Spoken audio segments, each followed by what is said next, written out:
what I do, one of the things I do when I'm having a panic attack, or when I'm starting to get anxious and when things are starting to get difficult to handle. For all of us that live with anxiety, sometimes panic attacks will come and we just don't know what triggered them. They just come. So sometimes I face that situation and I find myself like trying to stop it, trying to worry, trying to so that it doesn't take over, like I like to say. But anyways, so one of the things I do, I call it grounding. And by that I mean I would take a moment to say, okay, I'm feeling that there is a panic attack coming. My mind is rushing. My heart is beating faster. My hands are starting to sweat. They're really cold. My feet are cold.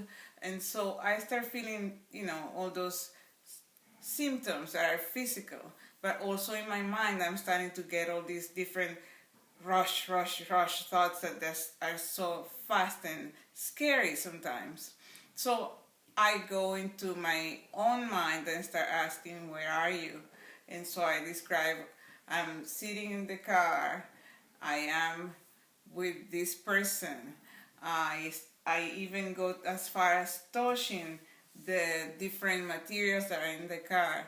I say this is a handle, it's silver and it's cold. So I start describing all those little details that we would take for granted on a regular day. I put my hands in my pants. I say I'm wearing denim or I'm wearing cotton. My pants are black. All those sort of things.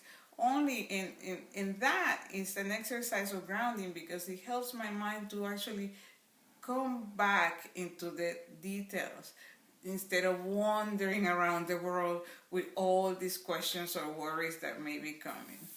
So, yeah, there you have it. That's grounding for you. You can do that too. It takes discipline to remember to do it and not to let yourself go into the panic mode.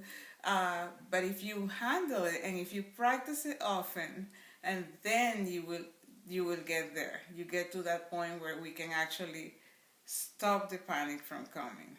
So in many times I've been successful, sometimes I'm not as successful, but the majority of times now I'm getting better at it. So grounding is one of the wonderful things you can do to help yourself when you're having, or when a panic attack is coming, or when you're getting really anxious and you know there is no real reason for it. So think about it, stop for a moment, describe your areas that are surrounding you, tell the person next to you what's going on if you can, and try to keep yourself focused on the moment. See you later.